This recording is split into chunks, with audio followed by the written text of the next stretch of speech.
everyone, and welcome back to Elizabeth Kahn Consulting's video consulting series. I'm eager to share with you episode 5, Building Sustainable Practices into Your Business or Organization. This is going to be a 2-part series, and this is the debut into really what I had in mind for my consulting video series from the get-go. As you know from my earlier episodes, they're really focused on Elizabeth Kahn Consulting and my new subsidiary, Shining Light Life Coaching. So it was a lot about my business, what I have to offer, and just sharing a little bit more about myself.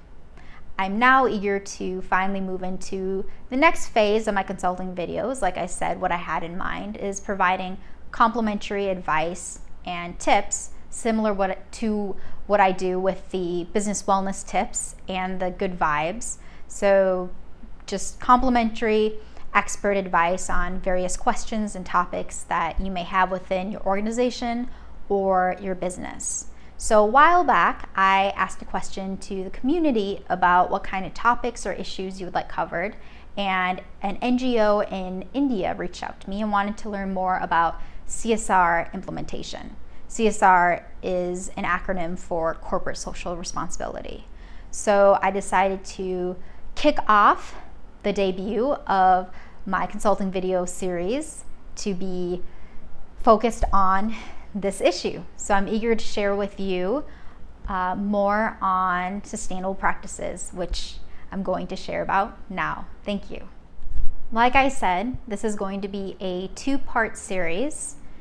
And in this video, I'm going to be focused on one part of corporate social responsibility and implementing that into your business. So just to digress for a little bit, CSR, like I said, is short for corporate social responsibility. A lot of the times when you think about CSR, it usually is implemented into corporations to meet environmental compliance standards that are set by the government, or just aspects within a big conglomerate that can be more sustainable when looking at your overall business. As I know, many of you out there who are watching it are more small business, startup, and small nonprofits and NGOs.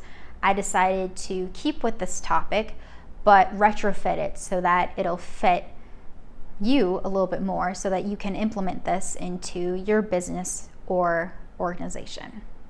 So I'm eager now to start talking about the first part of this 2-part series. Thank you.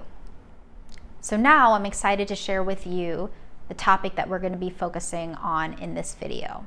It's going to be focused on the supply chain.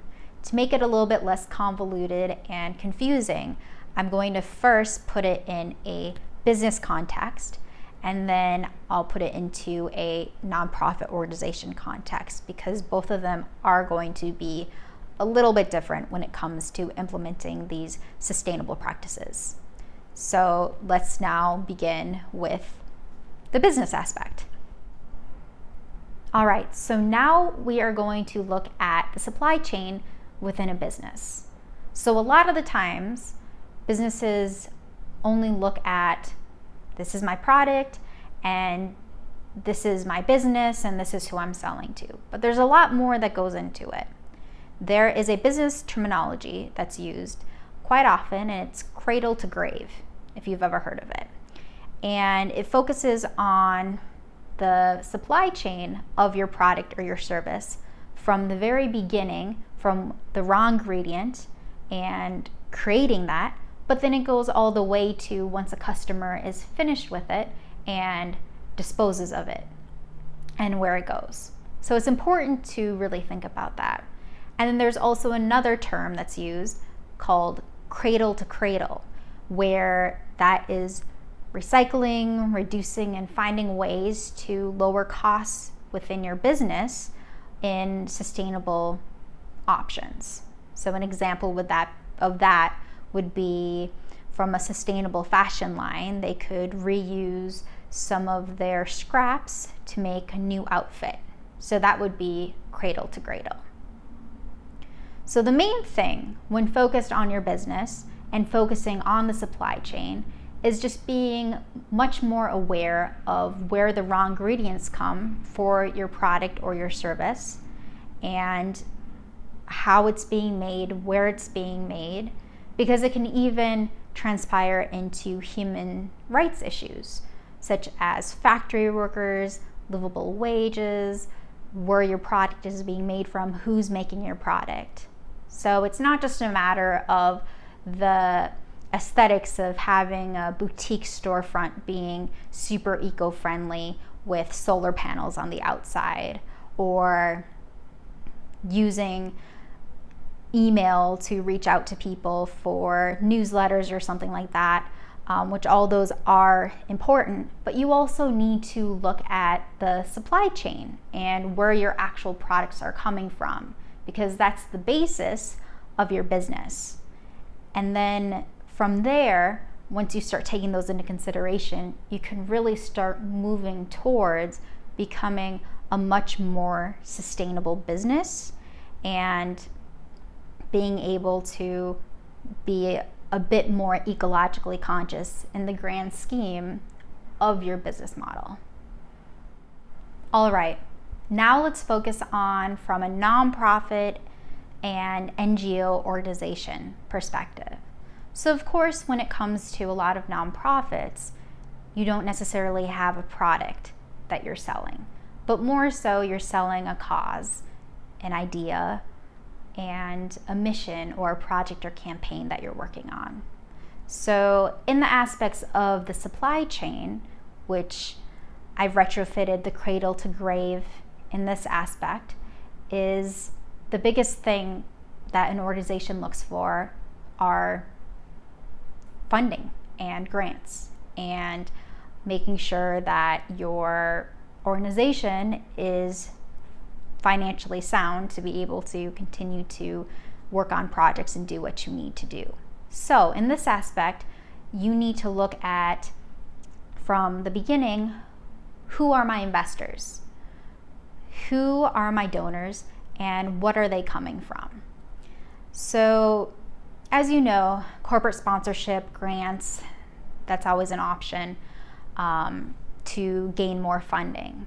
To become more sustainable in your nonprofit, start being mindful of where you're getting your donations and your gifts from. What organizations, what corporations, do they mesh up, and do they align with your mission and what you're trying to do with your organization? An example would be if you're a nonprofit organization that is fighting to eliminate GMOs, obviously you wouldn't want to work with Monsanto's, or you wouldn't want to work with a company that obviously is not aligned with what you're looking for and taking donations and funding from them, because it just doesn't align with what your overall organization is focused on. And then bringing it all the way over to the supply chain of, once that funding is there, what are you going to do with it? How are you going to implement it? And who exactly is going to be affected by it? From the people that you're trying to help, to your volunteers, to staff. So the main aspect when you're looking at it from an organizational perspective is, where's my funding coming from? Where are my grants coming from? And in the grand scheme of, with all that funding, who is it helping and where is it going? So to go a little bit more into depth, when you get the funding, does majority of the funding go to the actual cause, or does it go back to the founder or your staff members? More often than not, it usually goes back to the staff members and the founder, because you need to continue making a living and continue to support your organization. But to become more sustainable, figure out ways that you can give more profit to your causes and put more money and donations into that aspect. Of course, some organizations are already doing that, but if you're an organization that struggles with that, figure out ways within your organization of how to be able to focus more on donations to be distributed to your cause, versus just going within the organization, because that will definitely help with getting your message out more and helping out the community, which is the reason why you started your organization in the first place. There you have it with the supply chain. The next video of the two-part series is going to focus on other CSR implementation opportunities that you can put into your business or organization. I'm very happy that I finally got my first video up in my consulting series that focuses on helping you and giving you some guidance and advice at a complimentary level that will hopefully, if anything, start turning the wheels and have you start thinking about stuff. As I said many times in other posts, if there's a topic or an area of interest that you're very interested in, please DM me, email me, and reach out to me with the topic idea. And I would be more than happy to share it and discuss it here like I did with this video. But in the meantime, I just want to thank you again for your support to Elizabeth Kahn Consulting and Shining Light Life Coaching.